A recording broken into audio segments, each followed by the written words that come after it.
Super Talk 99.7 WTN. A couple of things regarding the first hour of this show. One, it's episode 856. Several of you noted that I did not tell you what the episode number was, and I apologize for that.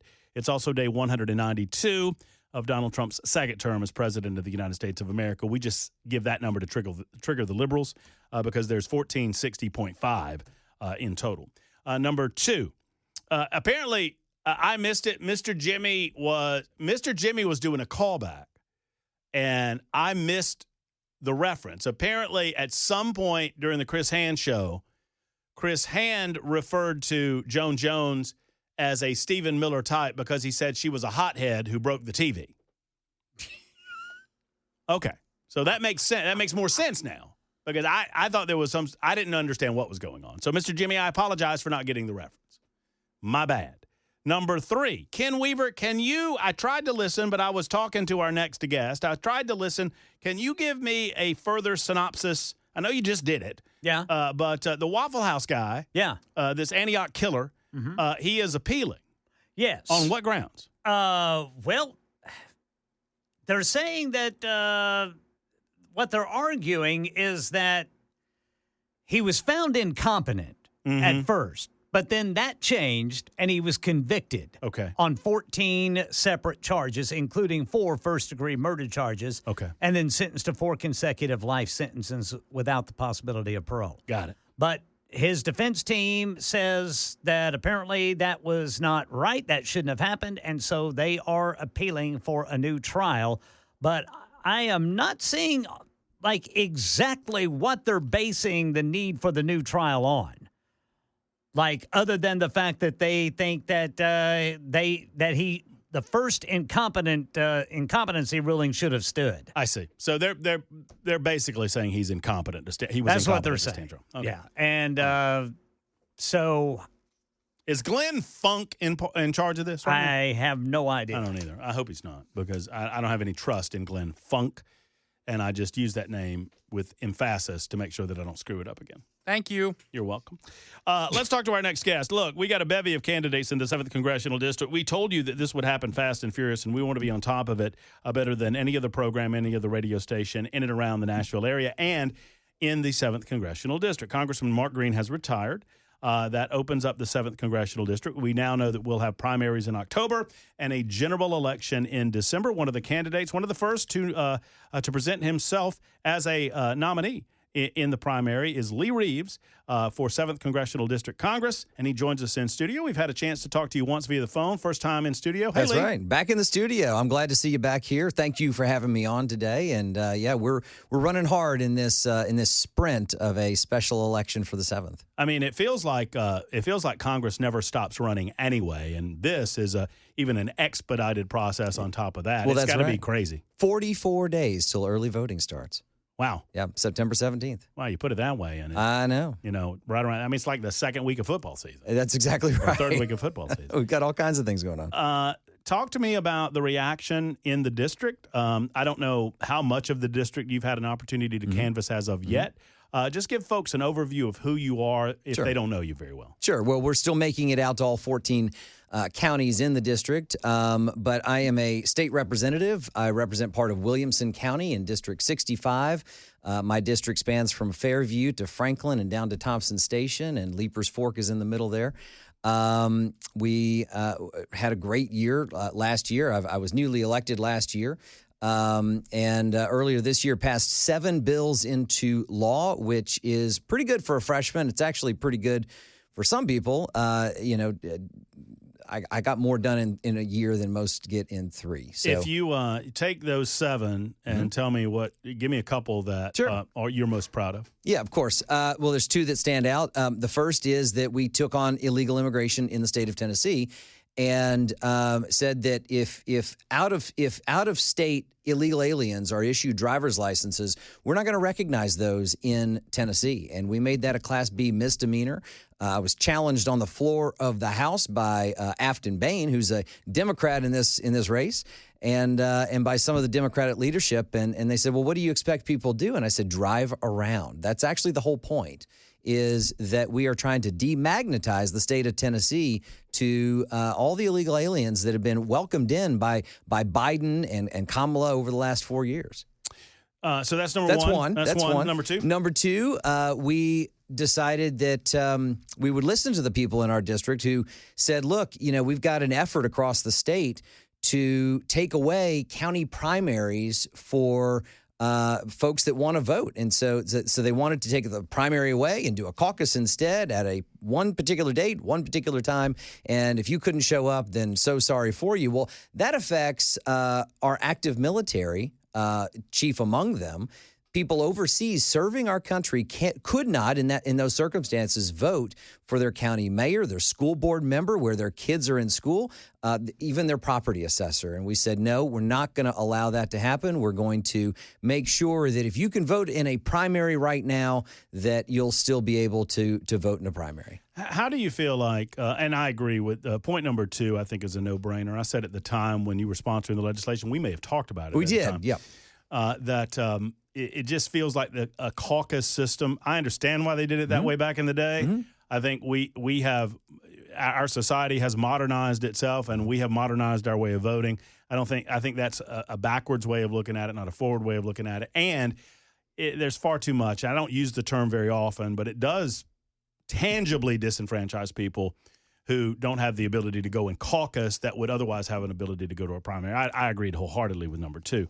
On the number one front, from a federal perspective, how much do you believe has been accomplished in the first 6 months? I mean, we talk about it all the time, and it feels like, man, we've turned this ship around very quickly when it comes to illegal immigration in the United States. Mm-hmm. We did. We certainly did. And President Trump has done a magnificent job of actually shutting down the border. I think he announced the other day that there were 0 illegal crossings in a 3-month span, which is amazing. ICE came up to Nashville, and I met with some of the people that actually are over ICE for the region. And I said, look, you guys are doing a tremendous job. Did you add personnel? And at the time, the answer was no, we're just allowed to do our job. And it's amazing because just the other day, there was an announcement that 150,000 illegal immigrants have been deported from this country as of a few days ago, which is absolutely amazing, given that they just got additional funding for the finishing the border wall and to add ICE agents. They've been working with what they had. They just weren't allowed to put it in place. So for those who want to see, I mean, I can imagine that folks want to see this happen more quickly. I mean, I feel like it's happening at a pretty rapid pace. Is there anything more the state of Tennessee can do? And different question, if you were a 7th Congressional District congressman, is there any more that you could push forward with your fellow congressmen to make the ball go a little bit faster down the field? Yeah, I mean, typically this has been a federal issue, but yes, I do think there's more that states can do. Certainly several states have introduced a piece of legislation that I introduced last year, dealing with illegal entry. In other words, if you're in the country illegally, then you are also in that state illegally, and that's got to work through some court challenges. But I think we could do something like that in Tennessee. I still have a bill active in the state house to do that next session. But I announced this morning that my first bill in Congress, in the U.S. Congress, would be to codify an executive order that President Trump put into place back in January that ends birthright citizenship. And I know that there's a lot of people that have an interest in doing that, and they've gone about it in different ways previous to now. But that will be the first bill that I introduce, and not enough has been done on it. I think we can codify that executive order. I'm sure it'll be challenged in court, and that's fine. That's actually where we want to end up anyway, because I think that people are going to look at that a little bit different than they did previously. I want to talk to you about that. I like it. I like the idea of it. I also know, as you probably do too, Lee, that there's a court case that's ongoing. But before we do that, I love it when we get questions from the super text line, particularly toward I get. What do you get a particular person that you look like? Two people. I think I've thrown this one at you. Do you know who Josh Pate is? I don't. Do you know who Josh Pate is? He's a sports guy. Okay. You and Josh Pate could be brothers, okay. Certainly. And it's not just the head, Lee. It's not just. Are you sure? because I'll pull up a picture during the break. because that's where most people go. I'll pull up the picture during the break. It's not just the hair or like thereof. It is your look. A couple of folks were like, man, this guy looks just like Josh Pate. For those who follow sports, I'll show you the picture. Must be a good-looking guy. Yeah, Okay. He's a great-looking guy. Okay, good. And you're Okay. a great-looking guy. But more importantly, 5510 says, hey, would Lee tell us what his background is, what his occupation is, Sure. what he does in real life, Yeah. and what led him to politics? Absolutely. So I went to law school. In fact, I went to law school at Georgetown Law in D.C. Met my wife in D.C. So not everything. Not D.C. is not just bad. It was a good thing in that case. And then I practiced real estate law for about a dozen years. I was representing lenders and borrowers and buyers and sellers, and actually was very close to working for the Trump Organization at one point, and got a different job offer and took that. And after that, decided to start buying real estate. And so I got onto the investment side and have done that for the last dozen years or so. Were you before your run for State House, would you have considered yourself political? Yeah, political probably, but not certainly not elected to anything. Sure. Politically interested, listen to your show, listen to others, watch the news. But it was really COVID that kind of set my wife and I particularly on, us getting involved in the political process. It was the masking of our kids in our public elementary school and our inability to convince the folks that sat on the school board that, the masking didn't make sense. I mean, we'd send our kids to school with T-shirt material over their face, and they'd come back with different ones, right? It was like, trading, like Pokemon cards. It was absurd. And then the pushing for the vaccination and all the things we saw out of that, that really made us stand up and say, if we want to see the things that we think make sense, we may need to get involved. 20 after the hour, our guest for the better part of this hour is Lee Reeves. He's running for a 7th Congressional District in Congress. We'll get all of his bona fides and particulars where you can look up more information. And we'll continue talking with him if you have any questions. 615-737-9986, 21 after on Super Talk. Super Talk 99.7 WTN. Oh, man, I've got a lot of questions for our guest, Lee Reeves, but I promised that I would get to yours first and foremost, and I'll do so. 25 after the hour on Super Talk 99.7 WTN. 6283, I don't have a name behind this one, but asks the question of our guest, Lee Reeves, where do you stand on, I'll just give them to you in order, Sure. Term limits. Term limits. Well, I am the only candidate, or at least the first candidate, to sign the U.S. Term Limits Pledge. What does that mean? It means that that I've committed to vote for term limits when it comes up in Congress, and it's really that simple. Okay, so let's make a. I do this with every candidate Sure. that talks about term limits. Tell me how many terms you're willing to serve before you will not run again. It's a good question. I'll tell you. Without a vote of Congress, how many are you willing to serve before you will not run again? When will you term limit yourself? I can't give you a solid answer on that because I've not served in Congress. And I think thought you that's were for part of term it. limits. I am, so long as it applies equally across the board. I mean, look, here's the thing. Well, we're never going to get to term limits, Lee, until we have candidates that are willing to term limit themselves, are we? Well, listen, I am committed to serving the district and doing it well, and I'll do that as long as it makes sense to the folks in my district. But in terms of term limits, what the U.S. term limits folks have said is two Senate terms is what they're promoting, and 3 in Congress. I could be convinced that different numbers would make better sense or less sense. So you're willing to pledge to support the idea, but you're not willing to pledge to do it. Well, like I said, I haven't been in Congress yet, and part of going up to Congress is developing an expertise in a certain area and being able to serve your district well, and I think those are the two primary things that I would focus on.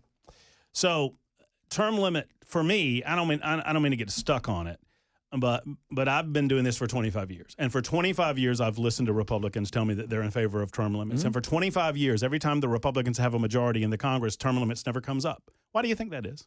I don't know. I haven't dug into it, Matt, but like I said, but you signed the pledge. I haven't dug into the history of in your opinion, why then Republicans why did you sign the pledge? I signed the pledge to implement the vote when that comes up. Right. But your point is a separate one, which is why do I think that it hasn't come up in Congress? I can't answer the question. I haven't been there.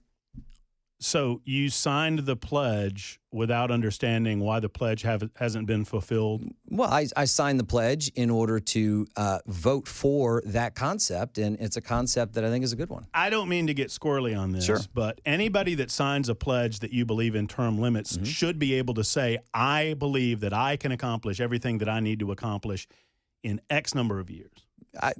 That may be for some folks. I haven't been there, so I'm not sure quite exactly. I don't understand why you signed the pledge then. Why did you sign this pledge? Well, I think it's important to people to know that their representatives are not going to be there for 40 years. I can tell you, I don't have no. But you can't tell me how long you're going to be there. Well, I'm not going to be there for 40 years. I then promise you that. how long? Well, I don't know, Matt, but we'll get up there and see. Okay. I mean, I don't understand what I'm missing on this. Do you? I mean, I don't understand what's being missed either. So you signed a term limit pledge. Sure. That you will support term limits when it comes up for a vote, and you will not commit to only serving 12 years on this show, but you support term limits. Well, I do, but I'm not going to put Republicans at a disadvantage when Democrats are not. And I think, but you said you would vote for it if it comes up in Congress. To limit Democrats and Republicans the same way. And I think that's a fair position. But you're not self-limiting in that regard. That seems hypocritical. Well, the pledge itself isn't self-limiting, and it says that on it. And the reason why is that you don't go into a fight with one arm tied behind your back. You want an equal playing field. Then why does the pledge mean anything? Well, it means something because it's a commitment to help sponsor the legislation and to pass the legislation when it's on the floor of the House. And if that doesn't mean anything, then I guess I would just push back on that not meaning anything. Fair enough. And I won't get stuck on it. I just don't understand it. 30 after the hour, we'll get to more conversation about birthright citizenship in just a moment. Lee Reeves is with us. He's a candidate for the 7th Congressional District on Super Talk 99.7. Super Talk 99.7 WTN. It's the Matt Murphy Radio Show with 7th Congressional District candidate Lee Reeves, 38 minutes after the hour. Lee has promised to, and I saw your press release this morning, Lee, you've promised to introduce legislation to codify Donald Trump's birthright citizenship. For those that don't know, I think most conservatives, libertarians agree with the idea that this has been an abused system for far too long and something needs to be done about it. Talk about that. Yeah, it sure has. And so we did announce this morning that the very first bill that I will introduce in Congress when I get up there is to codify the executive order that President Trump passed back in January, saying that we're not gonna do birthright citizenship the way that we feel like it has been misinterpreted. Right, the 14th Amendment was passed after the Civil War, and it addressed the children of slaves, and it has been misapplied. We feel like, to allow anybody who is in the country, and including touring the country, to give birth to a U.S. citizen while here. And the problem is that we've got 250,000 kids born last year to folks that are not U.S. citizens, but they happen to be here. And those kids are now U.S. citizens. And we feel like that is magnetizing the United States to illegal immigration. We know that it has throughout the years. And we feel that the 14th Amendment has been misapplied on that subject. I mean, obviously, there is a case before the courts, and who knows how they'll decide. I think it's CASA is the name of the case, v. Texas, if I'm not mistaken. And clearly, if the courts come back in favor of Trump on his EO, then you serve him well to have this teed up. If you're in Congress at that point, it does a service to have this teed up, because what you don't want is another president to get in line and then reverse the executive order. That's right. And look, there's several formulations of this that could be put together, and certainly other people support the same concept. But yes, I think this bill codifying that, should that court case turn out well, I think it's good. But also, the court case right now is about the executive order. It's not about a bill defining how that amendment applies, and that's what I think it can do, even outside the current court case about the EO. The possibility exists that the court, and I don't know that they would do this, because rarely do they go beyond the narrow boundary of the case. You know this better than me, you're a lawyer, but But if a court or the court was to decide that does include constitutional birthright citizenship, then you have to take I suppose, an additional step to amend the Constitution. Are you willing to do that? I am. Yeah. And if it can't be approached a different way, I think that's where we would need to go with it. Well, certainly, it's for most of us, it feels like it's being abused. I mean, we used to use the term. Everybody says it's a bad term. I think it's a perfectly serviceable term of anchor babies, where we come over and they have babies that are then given U.S. citizenship, and then it kind of anchors the parents or the relatives of the baby into the United States, and it gets abused at some point. That's right, and I guess my view, and I think a lot of people who have analyzed this provision in the 14th Amendment have said that it really should be limited to those that are lawful residents, or at least one parent who is a citizen of the United States.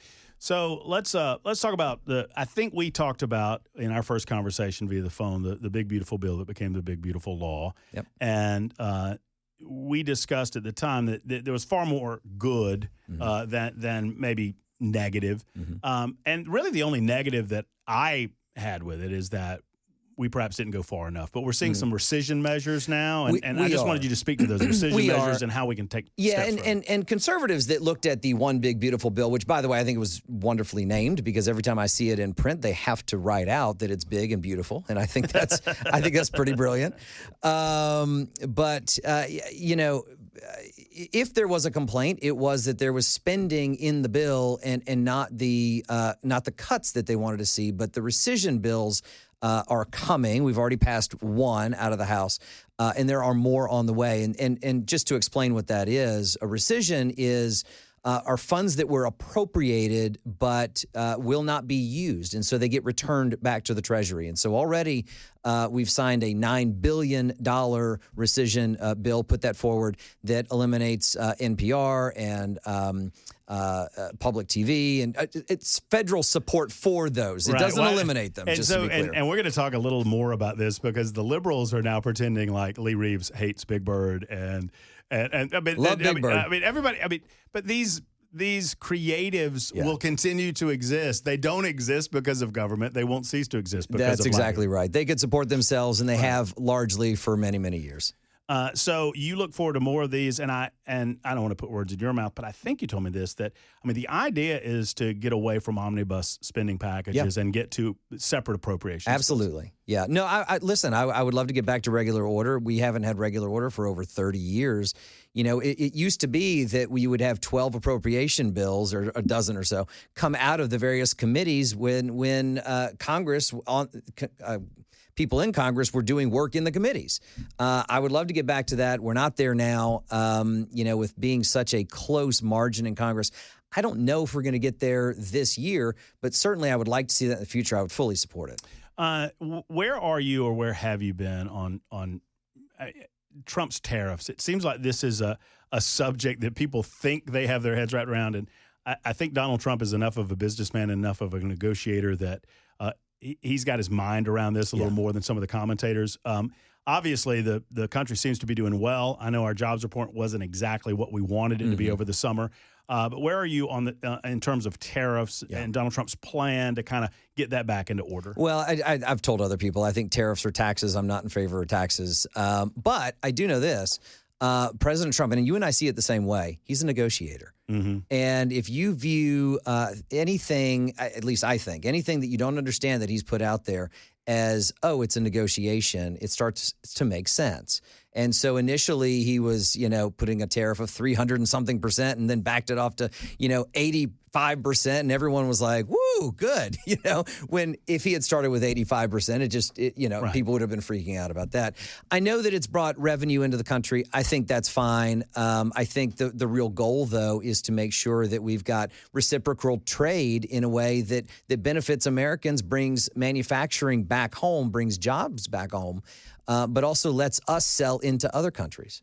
So right now, and we were discussing this just before you came in, Lee, Texas is, the Democrats out there are having a fit. I almost wish that Tennessee Democrats would do the same thing and go away. I think we would still have a quorum in Tennessee. We would still be able to do business. There's a reason why they don't walk out of our chambers. That's exactly it.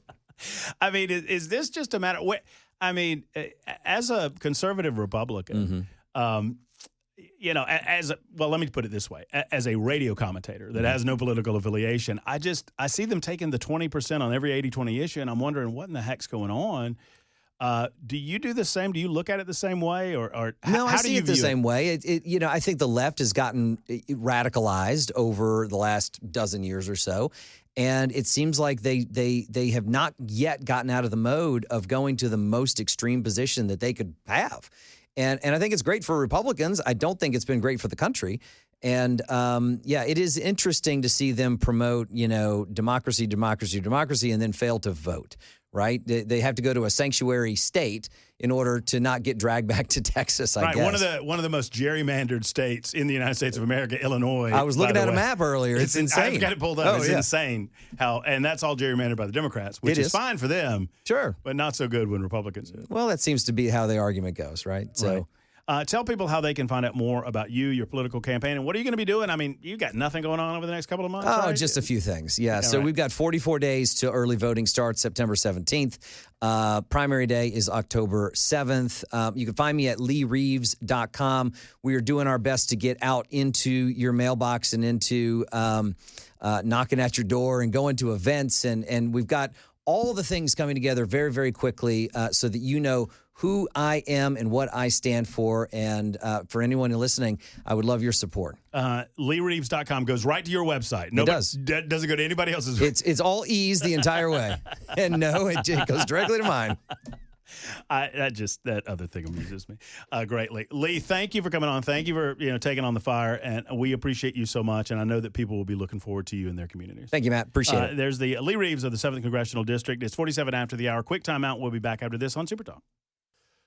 Super Talk 99.7 WTN. Matt Murphy. There's Ken Weaver back in News Closet B. Young Jackson is behind the glass, making sure that everything that comes out of our speakers sounds as good as humanly possible. I appreciate Lee Reeves under the gun there on the term limits topic, but well spoken on the rest. I appreciate his legislation that would codify the idea that birthright citizenship is not a thing. But I would say this: that if we don't get through, I think the case. What is the case? CASA v. Trump, CASA v. Trump, is still in the courts. And it went up to the Supreme Court, and the Supreme Court determined that it was unlawful for a judge to block the executive order nationwide while it was being decided. But the case is yet to be decided. So I'm not against the Congress going ahead and getting prepared for the possibility that the courts determine that the Constitution does not guarantee birthright citizenship through the 14th Amendment. If the courts do decide that, then it's going to take more than just a piece of law. It's going to take a constitutional amendment. If they decide in favor of what my reading of the Constitution would be, then it would make sense that you would want, as Lee Reeves is proposing, you would want something that's teed up for the Congress to go ahead and get passed. On the issue, many of you are talking about on the issue of term limits. Look, all I can tell you is I like Lee Reeves a lot. I think he's a decent enough guy. I believe that term limits conversation is politispeak. I've long listened to it, and you know what? I always hear the same thing. I hear I'm in favor of term limits, and term limits never gets done. All of these people that go up and say that they're in favor of term limits, if they're in favor of term limits, why don't we ever get term limits done, especially conservatives? So I'm just begging. If you're, and I agree, and I misspoke. Lee didn't bring it up. I brought it up. The term limits folks run around and try to get pledges. These pledges mean absolutely nothing, except that when it comes up, you'll vote for it, and it will fail because the majority of people will not vote for it in Congress because they don't want to term limit themselves. They refuse to term limit themselves, no matter how much we believe, the American people believe, in term limits. That said, I just draw a hard line on it. I'm not trying to be a hard ass on it, but that's where I'm at on it, is that if you can't back it up and say, I'm willing to term limit myself. I believe in term limits this much. Look, one of my best friends in Congress violated this. And I love Gary Palmer is a 6th Congressional District representative serving Hoover and the surrounding areas just outside of Birmingham. And I consider Gary to be a dear, close personal friend. And he ran in 2012 promising that he would not serve more than 5 terms. And he's now on his 7th term. And I'm like, Gary, what are you doing? And you know, he made amends with the voters and he apologized and said, I didn't realize this or that or the other. I mean, whatever, but, you know, it is what it is. I mean, these pledges, they mean as much as the paper they're written on. I mean, when it comes to something like term limits, unless you're willing to pledge to term limit yourself, but nobody seems to be willing to do that. Now, I guess that the Texas Democrats are term limiting themselves in terms of leaving the state so as to not have to vote. Well, 94-95, I'm sorry, I didn't mean to get distracted, but you're right. I just leaned over on my super text line. And can we set term limits that go into effect after the new representative is elected? That might be 12 years from now, but it prevents them from voting for it down just so they're not voting themselves out. Maybe. I mean, I suppose that you could do that. 1401, Matt, term limits already passed. It was ruled on. No, they do not. What term limits was ruled? Term limits is not passed. Unless you tell me, 1401. I'm not familiar with any term limits being ruled unconstitutional. I mean, presidential term limits passed muster. One would think if term limits has been deemed unconstitutional that presidential term limits would have been included, but we enshrined that in the Constitution of the United States of America. I don't know that term limits will reduce debt or be the salvation that many people believe it will be, because it will turn over Washington, D.C. to the bureaucracy. But I go either way on term limits, honestly. I can see how it would impact us positively both ways, believe it or not. Halfway home, Super Talk 99.7 WTN. We'll talk about Texas, the saga that is, coming up in just a moment on Super Talk.